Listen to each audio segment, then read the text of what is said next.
দেখো বন্ধুরা, আজকে কি রান্না করেছি। একদম সিম্পলের উপরে রান্না করেছি। এটা ছিল কালকে শাক ভাজা, আর এটা করেছি উচ্ছে পেঁয়াজ দিয়ে কাঁচা লঙ্কা দিয়ে ভাজা। এই যে উচ্ছেতে আলু দিইনি। আর এই ভাজাটা করেছি হচ্ছে লাউ ছোকলা আলু আর পেঁয়াজ দিয়ে এই ভাজাটা করেছি। ভাজাটা অনেকটাই করেছিলাম, খাওয়া হয়ে গেছে, গরম ভাত দিয়ে খেয়েছে। আর করেছি দেখো মাছ ভাজা, তার সাথে ভাইয়ের জন্য এই যে পটল আর কুমড়ো ভাজা। ভাই খাবে, যেহেতু নিরামিষ খাবে, ওকে আজকে মাছ দিয়ে নিয়ে এই মাছটা খেতে পারে না কাটা, তার জন্য ওকে পটল ভেজে দিয়েছি, ওই ভাজা দিয়ে খাবে। আর দেখো একটু লাউ ঘন্ট করেছিলাম অল্প করে, এই যে চিংড়ি মাছ দিয়ে লাউ ঘন্ট করেছি ধনেপাতা দিয়ে।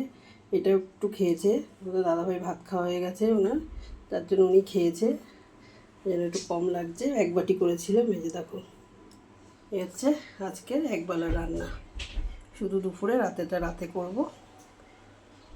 তা কেমন লাগলো ভাজা পোড়া রান্না তোমরা অবশ্যই বলবে। আর দেখো গরম ভাত, ভাত হয়ে গেছে, যে ভাইয়ের ভাতও করে রেখেছি।